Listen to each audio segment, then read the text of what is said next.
News Talk.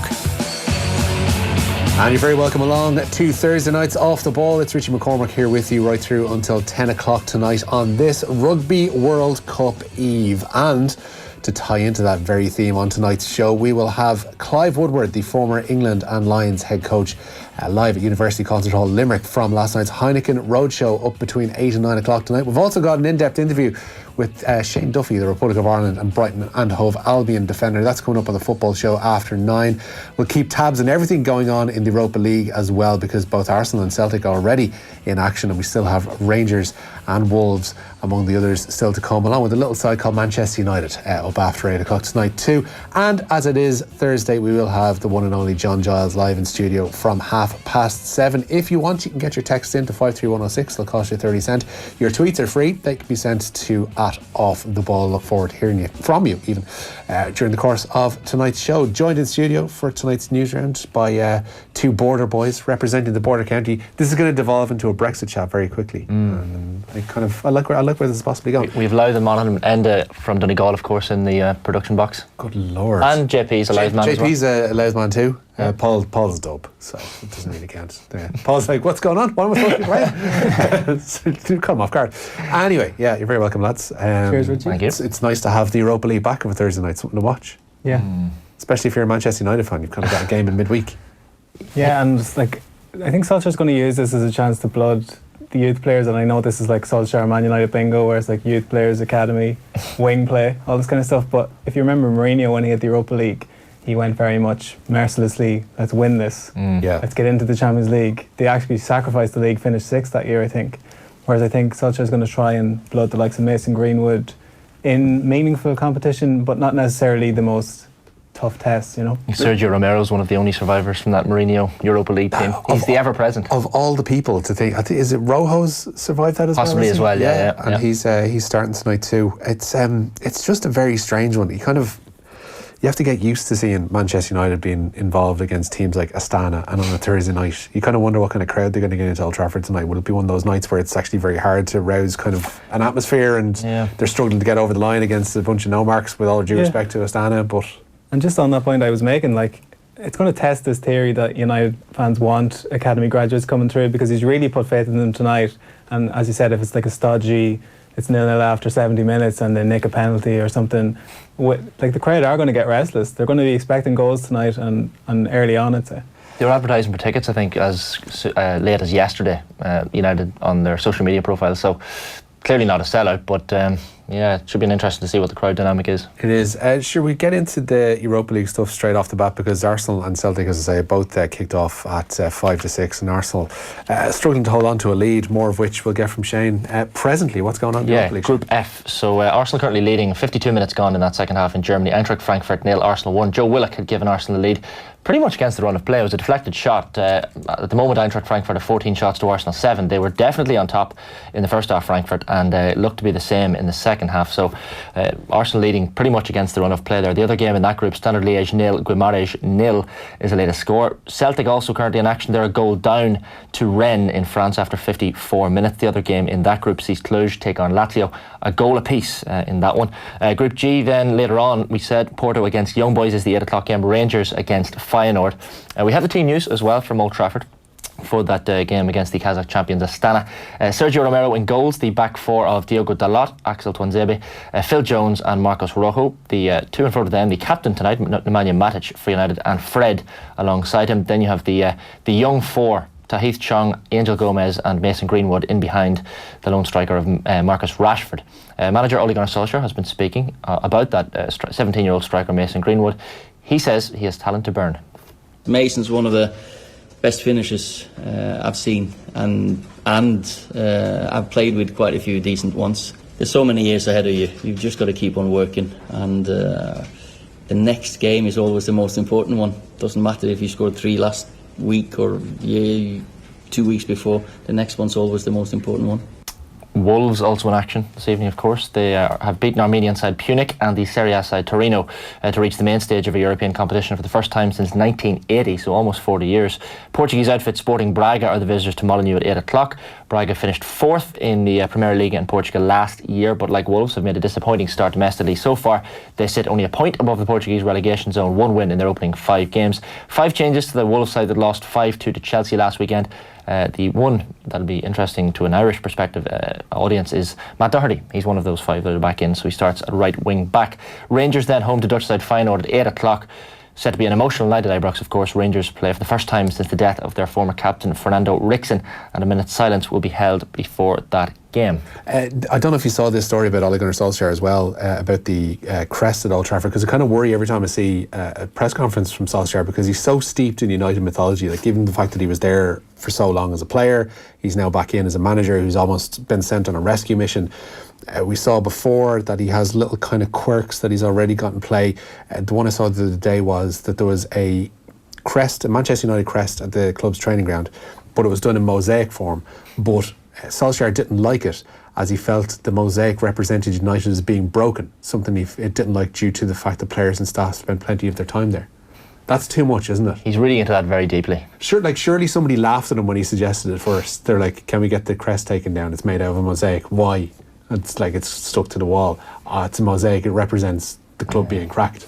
Yeah, and like that stuff's going to get amplified when he's a bit of a figure of fun at the moment, just because he's slightly been undermined by some murmurings from the dressing room, reports that people aren't taking his tactics all that seriously, and how much his philosophy they've really bought into. But I think when you're flying high, those things kind of go under the radar. But as things stand, granted they got a decent win last weekend, but you know, he needs to be more in a firm position, I'd say. Some of those things, though, like, he is quite tedious, but he brought in the whole, you know, the way Ferguson got players to go to matches in the suit and look the part, feel the part of a Manchester United player, but that kind of dipped a bit under Mourinho. But Solskjaer's brought it back. So there's certain elements of his weird style that I think United fans will appeal to. Speaking of style, last night there was a lot of people confused watching PSG and Real Madrid, because obviously they were almost in opposite colours. Well, this was the thing. PSG have nominated their white kit, which is a throwback to the late 80s and etc., as their European kit. And that's apparently a semi-regular thing for French sides to do in Europe, that they'll throw up a kind of a third kit or a different option as their home one. So that forced Real Madrid, obviously, if you're usually playing white, to wear their away gear, which is all navy. There's a really good article by Miguel Delaney in The Independent today, where he was talking about the tradition of colours and whether or not that kind of thing is starting to dissipate, and whether or not a team's colours actually mean shag-all now, because they change. It's not necessarily the changing of the gears every year. That we realise that happens, but it's the interchangeable, let's just wear an away gear for the crack kind of thing that just seems a bit off. It's actually my pet hate, Richie. It's interesting that you brought this up. Brilliant. I remember the Champions League semi-final last year, Man City against Tottenham, when Tottenham reverted to their lime green away kit, which actually clashed worse with the light blue Manchester United than their white one would have, and then proceeded to do it the weekend. And like, there's so many examples from across the years, I just don't get it. It's clearly, well, I do get it, it's a commercial thing. They're trying to sell as many jerseys as possible. But there's so many ample opportunities throughout the year to wear your away kit. Why not just, try and keep some semblance of heritage in this? Like, I'm going to play devil's advocate here. So, Richie, you love kits. Shane. You're a retro aficionado. Shane, can I just say, given the t-shirt that you have on, you're on very shaky ground right now. Yeah, I can't really comment. Careful where you're going with this one. I'm going to give my opinion. Delaney has set the bar very high on fashion this week. Do you want to share what you shared with me outside? No, I don't actually. But he is vaulted to the top of the ball fashion stakes. Let's just say that Damien Delaney has a very expensive taste. He does. Yeah. He does. You're a retro aficionado, so am I. Yeah. Ronan, I've seen you wearing an old retro Harp Dundalk gear before in here. Always. I mean, those old United kits and Fiorentina kits and stuff from the 90s, the third kits, the really... It's a very pointed reference there. You said, well, look at what you're saying, Fiorentina, but go on. Anyway. Yeah, of course, the Batistuta number 9 kits. But those jerseys wouldn't have existed if clubs hadn't decided, we'll toss out the main jersey and throw on a third kit. No, you see, like last night's jersey could be a retro gear in 20 years. And people are like, remember those 2 games we wore that jersey? That's a great jersey. Do they, though? Do they think of one that they wore once or twice as a third gear as iconic? I don't know. Maybe they do, maybe they don't. 53106 if you've got an iconic lesser seen jersey. But the most iconic Man United jersey in my head is the black one that Cantona wore when he kung fu kicked at Selhurst Park. See, that always they had to wear black that day because Crystal Palace were wearing red. Yeah. Perfectly justified. That's fine. If diluted, if they were That's away, what away if that was gears away were to worn for an Ipswich, away. Richie, Yeah. if that was away to Ipswich, I wouldn't be happy because he should have been wearing his red kit. But it was perfect given the circumstances. That gear always reminds me of getting Barcelona thumping them 4-0 at the Camp Nou with Gary Walsh in goal and Cantona and Schmeichel looking on side by side up in the stands because they're foreigners and they couldn't play. Yeah. The 90s. Talk about Brexit. Miguel made a good point. We quoted Jerry Seinfeld in saying, you're rooting for different guys every year because of the transfer situation. Yeah. So you're really rooting for clothes when it gets right down to it, which is a fair point. It absolutely You're is. rooting for clothes, Richie. Speaking of clothes, some fine clobber on display at Wentworth. Tell you what, some serious gear went Having that one, Dave. What a segue. I love it. Well, Rory McIlroy had an opening round to forget at the BMW PGA Championship at Wentworth today. The PGA Tour Player of the Year shot a 4-over round of 76. He had a double bogey and bogey on 17 and 18. Padraig Harrington sits on 1 over after a 73, with Paul Dunne 9 over. He finished, in fact, on 8 over. He shot an 80 round today. Open champion Shane Lowry is best of the Irish after an opening level par round of 72. The Offaly man says he was pretty pleased with how he played on day one, but added he was disappointed to drop a shot on the last. Very happy the way I played today. I feel like I was a bit anxious going out today what I was going to shoot and how I was going to play, but I felt like I played nicely, and now I'm back into it. I'm back into golf. I'm back into after my everything that's happened over the last 2 months is behind me, and I'm back into the next run of events, and I'm pretty happy the way things went today. It was just very disappointing to bogey the last from the drive I hit, and it's not a hole that's been kind to me, the tee shot wise. I don't really like it, and I just hit a lovely tee shot today, and I was only going in with a nice 5-iron, and just was a yard from being 20 feet away, but that's golf. Thank you for that, Shane Lowry. We've had a few texts in on the subject of our studio being populated by border county folk. Joe and Leeks Lipnoff from the border says, lads, the bang of red diesel coming out of that studio tonight. Thank you for that one, Joe. Green diesel. Is it green diesel or red diesel? Well, is there a probably difference? Get a bit of both. Yeah. What's do we know the difference between green? I'm a diesel neophyte. What would be the difference between petroleum green and experts on 53106? Border folk are fine folks, says one texter, but kind of sneery in my experience. No offence, that's from Dave, amongst the nation's finest people in Cork. That is some very serious editorialising on your part there, Dave. Also, Red Devil Darren saying, don't lads who experience massive success at big clubs all have a cultish quality?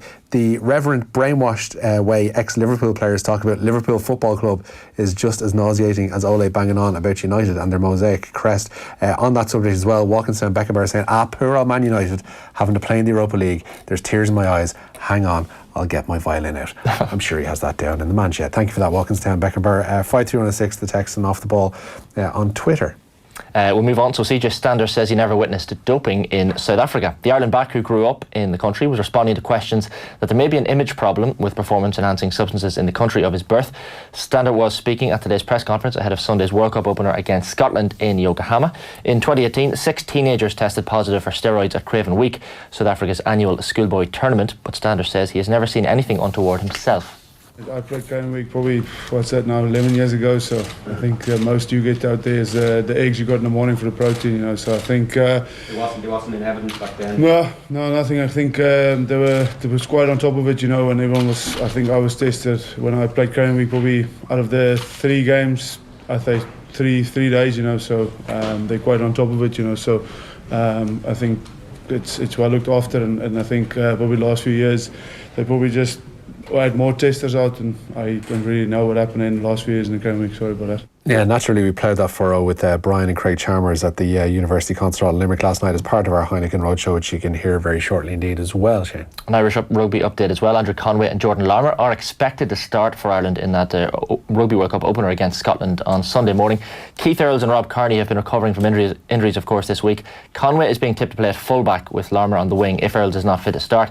Head coach Joe Schmidt will reveal his starting 15 just after 7 a.m. Irish time tomorrow morning. The tournament kicks off tomorrow, and the favourites New Zealand kick off their campaign with a mouthwatering clash against South Africa on Saturday. New Zealand Herald journalist Gregor Paul joined Ger on OTB this morning. He feels that despite a patchy 2019, it would be foolish to underestimate New Zealand going into the tournament. I don't think it's been entirely deliberate. I think they would have liked to have shown a wee bit more than they have coming into the World Cup. I don't think they've controlled that entirely.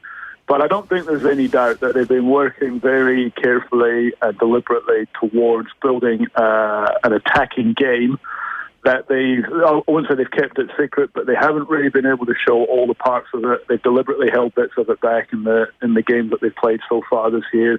And up here in Japan, behind closed doors, they've also been working on the last parts of it and getting used to it, building it. And I guess what they're telling us, and if we're going to believe them, we're going to find out on Saturday, that they think they've remodeled their attack game and they've worked out a few answers as to how you can unlock the inevitable rush defences that so many of the teams are going to bring at them. Okay, and what would that entail? Well, I don't think they've divulged that part yet. But I think we can. What we do know about the All Blacks is that they don't normally take a lot of time to be innovative, do they, and work out the answer to the problem. So they've had a problem for maybe a bit longer than they would have liked in dealing with teams like Ireland and South Africa, who are very good at getting off the line, shutting down space, and not giving them any room to play. Both of those teams and England have been very good at it. And the All Blacks haven't responded that well to date in the last year or so to that sort of challenge. But I think what we do know about the All Blacks is that they go away and they work out and they analyse and they come up with a plan. And how it looks, I guess we'll find out on Saturday. But I think we will definitely see something. Yeah, Gregor Paul there speaking on OTB AM this morning, our sports breakfast show, brought to you every morning from 7:30 across all our social channels, offtheball.com and on OTB Sports Radio. Yeah, we'll hear more about the Rugby World Cup very shortly, after 8 in fact, with Clive Warburg, Craig Chalmers, Brian O'Driscoll, Keith Wood and co from Limerick last night as part of our Heineken Roadshow.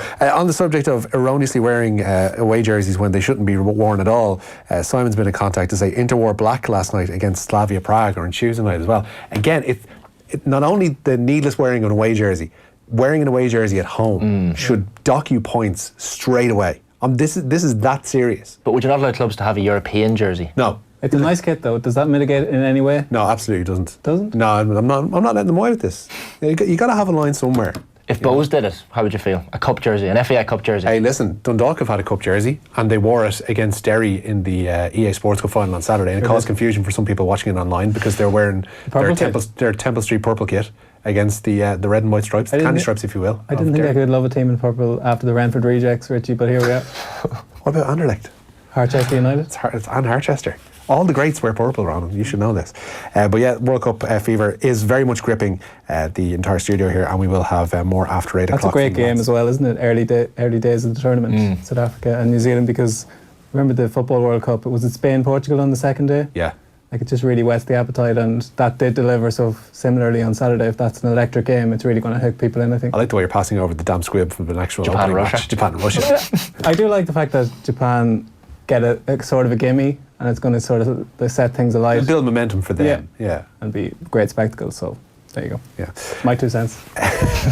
New feature coming off the ball, my 2 cents from Ron Mullen. On to Clare, bad news for them, Shane. Bit of a blow, all right. The All-Star forward Peter Duggan is heading to Australia for the next year for work and has ruled himself out of next year's league and championship campaigns. However, the 26-year-old is not ruling out rejoining the Clare senior hurling panel in the future. The Clooney Quinn clubman told the Clare Echo he is hopeful the time away will allow him to gain necessary experience to assist in setting up a landscaping business when he does return to Ireland. So a bit of a blow for them. Yeah, absolutely. Westmeath's new manager en route for them. Indeed, Shane O'Brien will be their new senior hurling manager to replace Joe Quaid. The Dubliner was part of Joe Quaid's backroom team last season as the Lake County secured the Division 2A league title and reached the Joe McDonagh Cup final. He will be put forward for ratification at the next meeting of Westmeath's County Board. The former Galway dual player Alan Kerins joins as well in a coaching and performance role, while Paddy O'Neill has been appointed as the Lake County's Director of Coaching. We've had a text in saying Inter only released that jersey last week, so they were clearly using the match to flog it to fans. Ditto for PSG, ditto for Roma, who I think have a Navy effort going on. They're all the kind of old school Nike ones. So we're using the marquee competition in football to flog jerseys. Yeah. Like the team with Inter, right? Their nickname is literally like the Blue and Blacks, the Nerazzurri. Like if you take that away from them, it's not right. Yeah. God damn it. It's the PSG Real Madrid one where you're wearing each other's colours. It's just... I think that was just a weird quirk. And I'll almost forgive it because the PSG jersey is so nice. Okay. See, you just backtracked. You just backtracked. It's the traditional colours. It's the traditional colours. You go looking for PSG jerseys from like the 70s and 80s and early 90s and you'll find a white one with blue and red. That's just fact. You're speaking in facts. I'm speaking about history here. Speaking of which, rich teenagers.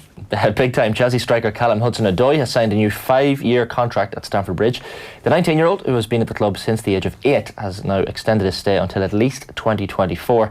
The England international will earn a reported £120,000 sterling a week. It's pretty handy, isn't it? That's not bad. I mean, you're sitting there with a ruptured Achilles, you're out for the next few months and you're signing to get on 120 grand a week. Let me Is there tell a you. Fergie's fledglings equivalent yet for Lampard bringing all through these young players? Lampard's lads? Doesn't have the same ring. Have we got it? If any suggestions are welcome. Lampard's lads, any improvement on Lampard's lads, 53106. From lads to retirement, Dimitar Berbatov calling it a Indeed, day. bit of a love in here. But former Tottenham Hotspur and Manchester United striker Dimitar Berbatov has officially announced his retirement from professional football. The Bulgarian has been without a club since leaving Indian side Kerala Blasters last year. The well-known Kerala Blasters, of course. The Berbatov scored 92 goals. Oh, why, it's funny. And won 2 Premier League titles during his spell at Old Trafford. 38 years old, Berbatov. He made the announcement via social media today. Yeah, I kind of expected when you think you've been without a club, you're lost in India, you're 38 years of age, then you're like, oh, by the way, I'm retired. It's like, yeah, of course you believe that. Berbatov, is he up there? Is he not? Oh, I used to have arguments with a friend of mine in school. He was a big Park Ji-sung fan and I was a big Berbatov fan, and he hated Berbatov. And we were both United fans. But Berbatov is one of those cult... That hat-trick against Liverpool, that turn against Blackburn. Did he score 5 against Blackburn one time? Yeah. Like, there's a few moments in that United career where Berbatov had. And then his strike partnership with Robbie Keane at Spurs.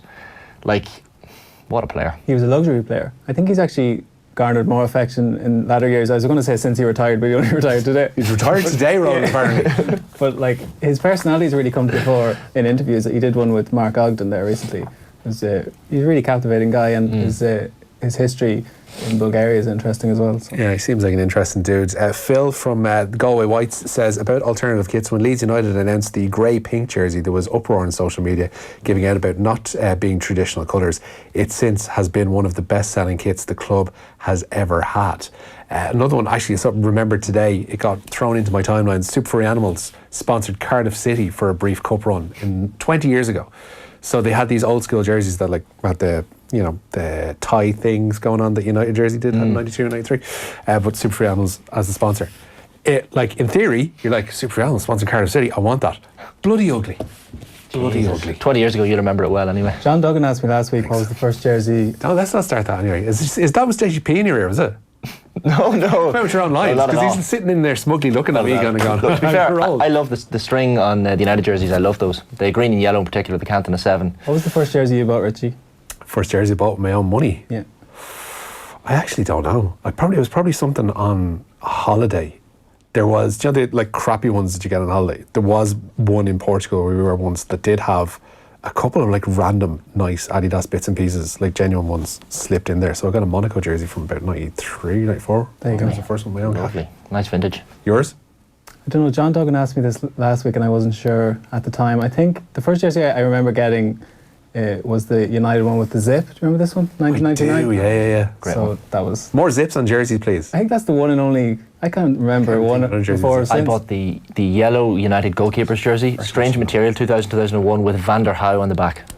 I get called a hipster in here. I know. And you're getting I was a a kid. goalkeeper on a jersey. No, that doesn't matter, Shane. That doesn't matter. I'm going to pack up and go home. I've had enough of this. I'm only joking. On the way tonight, packed show after 9 o'clock in the football show. Shane Duffy will be in depth in conversation with Nathan Murphy. Up after 8 from our Heineken Roadshow in Limerick last night, we are going to have Clive Woodward, Brian O'Driscoll, Keith Wood and co from the University Concert Hall in Limerick. And up next, as it is a Thursday night, it's John Giles. Off the Ball on News Talk.